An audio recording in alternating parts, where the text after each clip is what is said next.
کہ یہ کہتے ہیں کہ جناب اس میں کوئی امام حسین کی حمایت کیوں نہیں کی ہے؟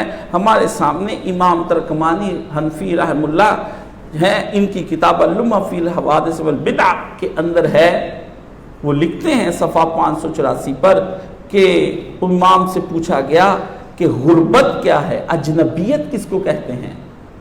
عربی زبان میں غربت اجنبیت کے معنوں میں آتا ہے، آپ کے ہاں غربت کم پیسوں کے معنوں میں آتا ہے، مفلسی اور ہے، غربت عربی میں اور ہے۔ کہا غربت کس شے کا؟ اس لیے امام کو کہا جاتا ہے اے غریب حسین جو اجنبی ہو گیا تھا۔ تو غربت کے بارے میں پوچھا، لیست الغربہ مفارقت اہل ایمان والاوطان والسفر من المکان الا المکان۔ انہوں نے کہا غربت اہل و عیال یا وطن سے جدائی یا ایک مقام سے دوسرے مقام تک کے سفر کا نام نہیں ہے، گھر والوں سے کٹ جانے کا نام غربت نہیں ہے، یار ساتھ چھوڑ جائیں غربت اس کا نام نہیں ہے، برادری رنگ نسل قوم زبان اولاد مال سب رنگ چھوڑ جائیں تم کو غربت اس کا نام نہیں ہے، اپنے ملک کو چھوڑ کر کسی اور ملک میں جانے کا نام غربت نہیں ہے۔ فرمایا الغریب هو العامل بالسنت والقرآن، غریب وہ ہوتا ہے، اجنبی وہ ہوتا ہے جو قرآن اور سنت پر عمل پیرا ہو لیکن اس دور میں اس کا کوئی حامی و ناصر نہ رہ جائے، ابا نہ رہے حامی و ناصر رہیں، یا اباتے اے ابا جان آپ لیما تعبدون، ابراہیم غربت میں ہے، پیغمبر صلی اللہ علیہ وسلم نے غربت کاٹی، تبت یدا ابی لہب وتاب۔ نوح نے بیٹے کو دیکھ کر کہا بیٹا کشتی میں آ جاؤ، بیٹے نے انکار کیا، بیوی نے انکار کیا، غربت نوح ہے۔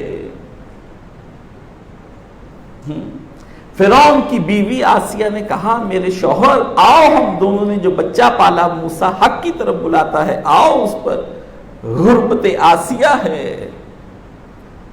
نکال کر ابراہیم کو صحراؤں کی جانب باپ نے بھیج دیا، محل سے نکال کر 73 سال کا ابراہیم جا رہا ہے، غربت ہے۔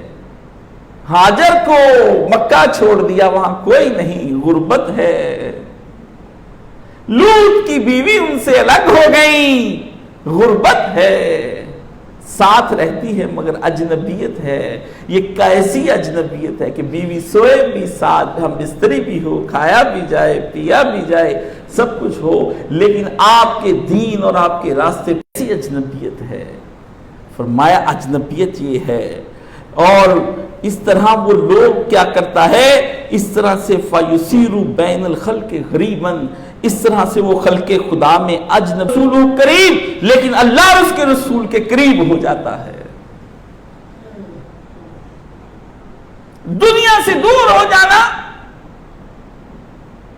دنیا سے دور ہو جانا اور کٹ جانا اور اللہ اور اس کے رسول کی طرف تنہا کھڑے رہنا، یہ غربت ہے، یہ اصل اجنبیت ہے۔ اگر سارے صحاب نے حسین کو اس وقت چھوڑ دیا اور کوئی ان کے ساتھ نہ گیا تو کیسے ہم کہہ سکتے ہیں کہ وہ چونکہ ساتھ نہیں گئے تھے اس لیے ہم ان کو نہیں مانیں گے؟ یہ کیسے ہو سکتا ہے؟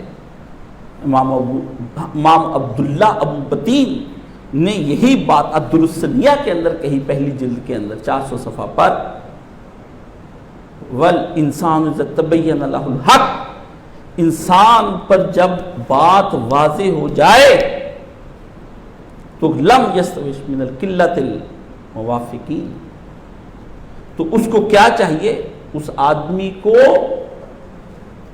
اپنے مخالفین کی کثرت سے خوف نہیں کھانا چاہیے کہ میرے مخالفین اتنے زیادہ ہیں۔ حق واضح ہو گیا تو مخالفین سے ڈرے نہیں، اور اس میں نکاس فی آخر حاضر زمان، خاص کر ہمارے زمانے کے اندر۔ اور اگر لا علم کا یہ کہنا اگر صحیح ہوتا کہ جناب فلاں فلاں ائمہ پر کیسے حق مخفی رہ گیا، تو یہ باتیں تو کفار بھی قرآن مجید میں کرتے تھے، کہتے تھے لو کانا خیرن ما سبقونا الیہ، اگر اسلام حق ہوتا تو سب سے پہلے ہم قبول کرتے، ہم قبول کرتے۔ کہتے ہیں اسلام حق ہی نہیں ہے، وہ جی صحابہ یزید کے خلاف نہ اٹھتے، اگر امام حسین حق پر ہوتے ساتھ دیتے۔ یہ تو کفار نے قول کہا تھا کہ اگر اسلام حق ہوتا تو ہم سب سے پہلے قبول کرتے، یہ نبی حق ہے ہی نہیں، یہ نبی حق ہے ہی نہیں، اس لیے ہم کس طرح اس نبی کے ساتھ چل سکتے ہیں۔